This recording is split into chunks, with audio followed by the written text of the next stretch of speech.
Having PNH means you need constant care, but being proactive can help you manage your symptoms and live the life you want.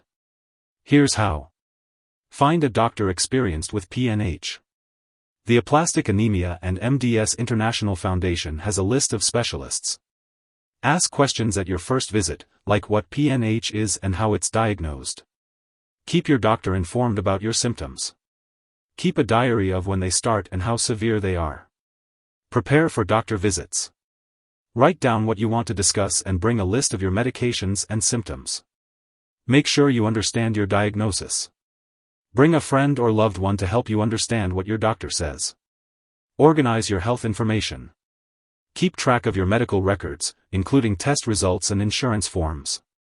Know your treatment options.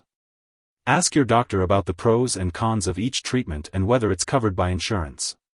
Learn from others. Connect with other PNH patients, attend virtual conferences, and stay updated on clinical trials.